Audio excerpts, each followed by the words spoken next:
जय हिंद दोस्तों, स्वागत करते हैं आपको एक नए वीडियो में। और आज की वीडियो में हम बात करने वाले हैं कि भारतीय रेलवे ने रविवार के दिन से यानी 28 दिसंबर के दिन से नए एलएचबी रैक के साथ इस ट्रेन का संचालन भारतीय रेलवे द्वारा शुरू किए गए हैं। अब ये ट्रेन नए एलएचबी रैक के साथ शुरू हो गई है। साथ में इसमें कौन से कोच भारतीय रेलवे द्वारा लगाए गए हैं, कोच संरचना में कोई बदलाव किए गए हैं या फिर नहीं, क्या इस ट्रेन का नंबर है, किस रूट पर इस ट्रेन का संचालन भारतीय रेलवे द्वारा किए जा रहे हैं, इस वीडियो के अंदर मैं आपको इस ट्रेन के बारे में फुल डिटेल जानकारी देने वाला हूँ कि किस ट्रेन को एलएचबी रैक मिला है, कहां से कहां के लिए इस ट्रेन का संचालन हो रहा है, क्या इस ट्रेन का नंबर है। नए एलएचबी रैक के साथ जो भारतीय रेलवे इस ट्रेन का संचालन शुरू किए हैं तो इसमें कौन कौन से कोच आपको देखने को मिलेंगे। साथ में पटना के लोगों को भी भारतीय रेलवे ने बड़ी सौगात दी है। इसमें आपको नए साल के अवसर पर गया पटना के बीच 4 सामान्य कोच के साथ चलने वाली ट्रेन को अब मेमू रैक के साथ भारतीय रेलवे संचालन 1 जनवरी के दिन से शुरू करने वाली है। तो क्या इस ट्रेन का नंबर है, इसमें बदलाव होने से क्या यात्रियों को कौन से फायदे मिलने वाले हैं, इस वीडियो के अंदर मैं आपको इसकी भी जानकारी दूंगा। क्योंकि भारतीय रेलवे लगातार कोच परिवर्तन ट्रेनों में लगातार करती जा रही है। जो कि आईसीएफ कोच के साथ ट्रेनें चल रही है उसे एलएचबी रैक में कन्वर्ट करना, या फिर जो आईसीएफ कोच के साथ सवारी गाड़ियों का संचालन हो रहा है उसे मेमू में कन्वर्ट करना, जिससे यात्रियों को काफी ज्यादा सुविधा मिल रही है। और मेमू ट्रेन में आपको स्पेस भी ज्यादा देखने को मिलते हैं, सीट भी आपको अच्छे देखने को मिलते हैं। तो इन सभी बदलावों के साथ भारतीय रेलवे लगातार वर्क कर रही है, जिससे यात्रियों को काफी ज्यादा सुविधा मिल रही है। तो चलिए इस वीडियो के अंदर हम दोनों टॉपिक पर बात करेंगे, जो भारतीय रेलवे नए एलएचबी रैक के साथ ट्रेनों का संचालन किए हैं और साथ में जो पटना और गया के बीच चलने वाले सामान्य डब्बे के साथ जो ट्रेनों का संचालन हो रहे थे उसे जो रैक रेलवे ने दिए है उसका क्या ट्रेन नंबर है और किस दिन से आपको संचालन देखने को मिले। दोस्तों सबसे पहले हम बात कर लेते हैं कि नए साल में गया पटना गया सेक्शन पर 4 सामान्य कोच वाली ट्रेन मेमू रैक के साथ भारतीय रेलवे संचालित करने जा रही है। 1 जनवरी 2026 से गया पटना गया सेक्शन पर 2 जोड़ी पैसेंजर ट्रेन मेमू रैक के साथ भारतीय रेलवे चलाने जा रही है। इसके लिए रेलवे ने तैयारियां पूरी कर ली है। अभी ये ट्रेन दोनों पैसेंजर ट्रेन सामान्य बोगी वाली कोच के साथ चल रही थी, यानी कि आईसीएफ कोच के साथ इस ट्रेनों का संचालन हो रहा है। सामान्य कोच वाली ट्रेन संख्या 53-237 और 53-238 पटना गया पैसेंजर अब 63-393 और 63-394 नंबर से गया पटना गया के बीच मेमू रैक के साथ संचालित होगी, यानी कि इस ट्रेन के नंबर भी रेलवे द्वारा चेंज कर दिए गए। पहले इस ट्रेन का संचालन आपको 53-237 और 53-238 के नंबर के साथ हो रहे थे। अब जब मेमू का रैक मिल जाएगा तो ये आपको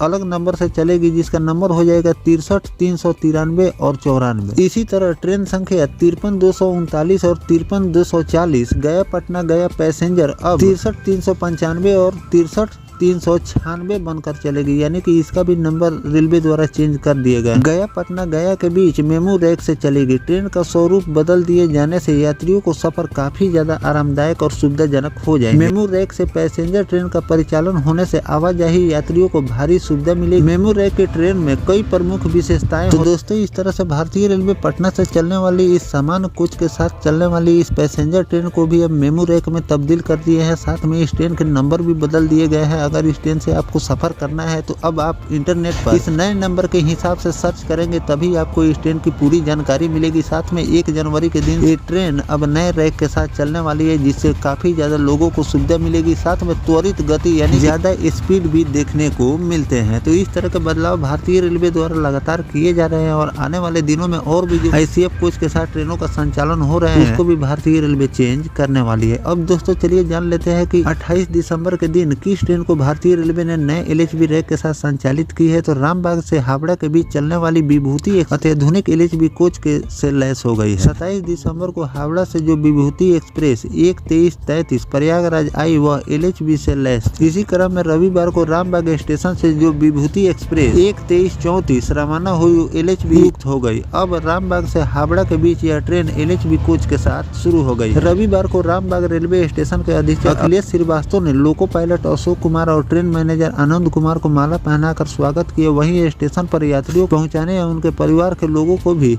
चमचमाती विभूति को देखकर खुशी हुई। वे कोच के अंदर जाकर निरीक्षण करने लगे और जब विभूति रवाना हुई तो यात्री के साथ स्टेशन पर मौजूद लोगों ने तालियां बजाकर विभूति एक्सप्रेस का अभिवादन भी किया। विभूति एक्सप्रेस अब 19 की जगह पर 17 कोच की ही है और सीटों की संख्या भी 50 कम हो गई है। टेलीस्कोपिक फीचर से लैस या एलएचबी कोच दुर्घटनाग्रस्त होने पर एक दूसरे दूसरे के ऊपर नहीं चढ़ते। ये डब्बे झटके नहीं देते हैं। कुछ पोजीशन की बात करें तो पहले इस ट्रेन में स्लीपर के 8 कोच थे, जिसमें आपको 576 सीट मिलती थी। अब कोचों की संख्या घटकर 7 कर दी गई है। एलएचबी के इस कोच में 80 सीटें होती है, तो कुल मिलाकर 560 हो गई, यानी कि स्लीपर क्लास में आपको 16 सीटें कम हो जाएंगी। AC 3 में पहले 4 कोच थी, जिसमें आपको 256 यात्री सफर करते थे। अब सिर्फ 3 कोच होंगे, जिसमें आपको 216 सीटें होंगी, यानी कि 40 सीटें इसमें कम हो जाएंगी। सेकंड AC की अगर हम बात करें तो इसमें 46 सीटें होती है, जो कि एलएचबी में बढ़कर 52 हो गई है, यानी कि इसमें 6 सीटें बढ़ गई। वहीं जनरल के डिब्बे की संख्या 4 ही रखी गई है, जिसमें आम यात्रियों को थोड़ी राहत मिलेगी। कुल मिलाकर विभूति एक्सप्रेस में लगभग 878 अनारक्षित बर्थ उपलब्ध है, जो कि अब घटकर 828 के आसपास हो गया। हावड़ा से यह बदलाव 27 से और रामबाग से 28 दिसंबर से लागू हो गए। जिसे पूर्व में सीट आरक्षित कराई गई, उनकी सीट का अब रिलोकेशन हो रहा है। विभूति एक्सप्रेस के 2 रैक हैं। हावड़ा से एक रैक 27 दिसंबर को प्रयागराज से रामबाग के लिए चलता था, जबकि दूसरा रैक है, यानी कि 28 दिसंबर प्रयागराज से हावड़ा के लिए रवाना हुआ, जो दिसंबर को प्रयागराज पहुंचे। तो दोस्तों, इस तरह से भारतीय रेलवे लगातार ट्रेनों में बदलाव करती जा रही है, और इसमें सबसे ज्यादा आपको कुछ बदलाव देखने को मिलते हैं। जिस ट्रेन में आपको कोचों की संख्या भारतीय रेलवे को दिख रही है, उसमें आपको जनरल के कोच लगाए जा रहे हैं, कुछ ट्रेनों में स्लीपर के कोच लगाए जा रहे हैं, तो कुछ ट्रेनों में यात्री डिमांड को देखते हुए AC के डब्बे लगाए जा रहे हैं, और जो ICF कोच के साथ ट्रेनों का संचालन हो रहा है उसको लगातार चेंज किए जा रहे हैं, और एक्सप्रेस ट्रेनों को LHB रैक के साथ संचालित किए जा रहे हैं, और जो पैसेंजर ट्रेनें ICF कोच के साथ चल रही है उसे भी रिप्लेस करके उसे मेमो का रैक दिए जा रहे हैं, ताकि लोगों की यात्रा सुविधाजनक हो। तो आने वाले दिनों में और जिन जिन ट्रेनों में रेलवे द्वारा बदलाव किए जाएंगे, उसकी भी जानकारी मैं आपको लगातार देता रहूंगा। फिलहाल जो भारतीय रेलवे इन सभी ट्रेनों में बदलाव कर रही है, इस पर आपकी क्या राय है, कमेंट सेक्शन में जरूर लिखिएगा। मिलते हैं किसी नेक्स्ट टॉपिक कोई नई जानकारी के साथ, तब तक अपने भाई को दीजिए इजाजत। जय हिंद, जय भारत, वंदे मातरम।